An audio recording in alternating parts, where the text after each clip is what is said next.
Good morning, everybody. Just want to make a very short video. I'm almost at work. Whatever the truth is about who was behind what happened last week, whether it was Antifa, whether it was BLM protesters, whether it was people who actually, in their minds, were supporting the president, but obviously undermined him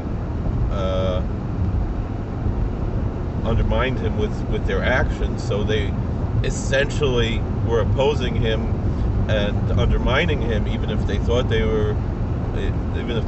thought they were doing something good.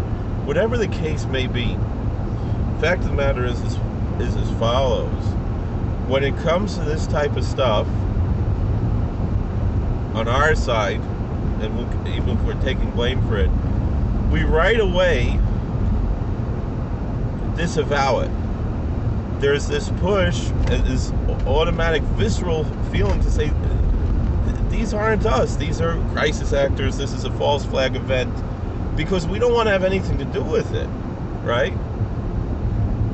And we're embarrassed by it, and we're ashamed by it, and we're angry about it. Whereas when it happens on the other side, on the left, they celebrate it. They support it. You know, they're upset when we say that Antifa are terrorists. You know, they do not disavow it. They support it, and so that's the difference. You know, we right away say this is not us.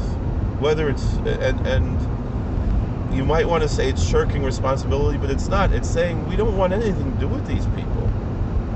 And if they claim to be on our side, we're disavowing them. We have nothing to do with them. We don't want them.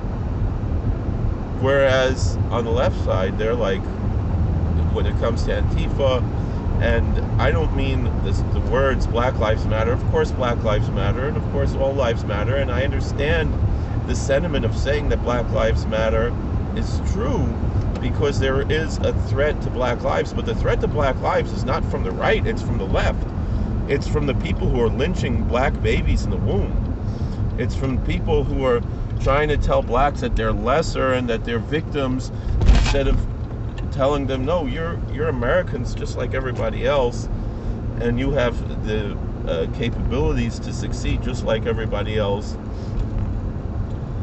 And so that's where the threat to Black lives is from the left, from the Democrat Party, which has always been the party of the KKK, the party of segregation, still to this day the party of segregation.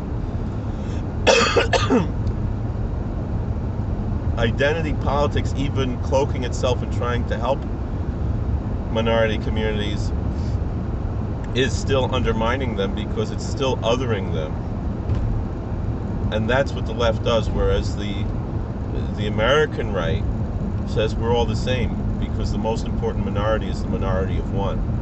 So that's what it comes down to. But whatever it is, we don't want anything to do with the violence, with the crazy people. They're not us. And so even if even if they're not all crisis, I think there were a few crisis actors, a few Antifa people in that crowd, stirring things up. But obviously the majority were not that. But those majority who were very small compared to the peaceful protesters, and not even protesters, just supporters of the president who came out, do not represent the vast majority of us, and we've all disavowed them, everyone, including the president himself. And that's why Twitter and everybody else is blocking him out, because they don't want him to bring out the truth and say, no, don't do this. They want to be able to have this narrative. And so that's why we have to speak out and try to have real unity, not on the Democrats' terms of, it's my way or the highway, but understanding there are different views, there are different things, and we can have diversity and unity in this country, including diversity of thought. Thank you for watching. God bless. Please like, share, and subscribe, comment. We'll see you later.